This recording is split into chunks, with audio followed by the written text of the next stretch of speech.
La ferme a été créée en 2002 par mon père qui s'était focalisé sur la production de poissons. C'était une ferme uniquement piscicole au départ. Et moi, en rentrant de mes études, j'ai décidé de me focaliser sur des nouvelles productions innovantes. Donc en 2013-2014, j'ai commencé à faire de la spiruline sur le site du Colosse. Je produis de la spiruline parce que je sais que c'est un aliment qui est sain et qui est bon. C'est-à-dire c'est un aliment qui utilise peu de ressources pour être produit par rapport à des productions classiques. C'est un produit qui est complet, c'est-à-dire qu'il a beaucoup de vitamines, d'antioxydants, des acides aminés.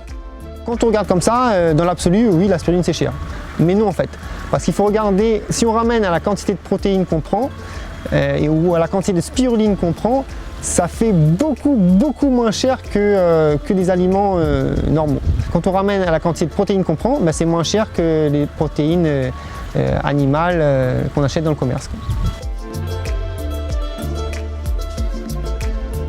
Après, la spiruline, c'est une bactérie, donc c'est très sensible. On ne peut pas se permettre de mettre de pesticides, même pas de manière raisonnée, rien du tout.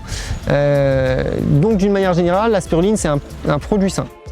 Il vaut mieux dans tous les cas avoir de la spiruline locale, dont on connaît la traçabilité, plutôt que de la spiruline labellisée qui vient de loin.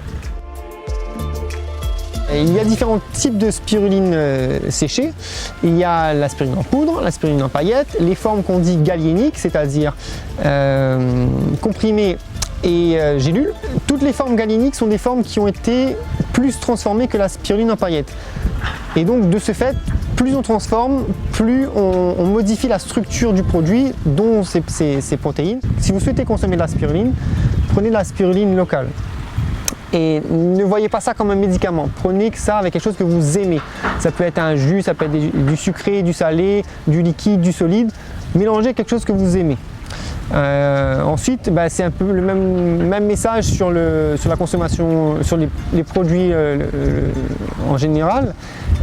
Consommez du local de préférence parce que ça fait vivre nos territoires et que c'est souvent des bons produits. Et voilà.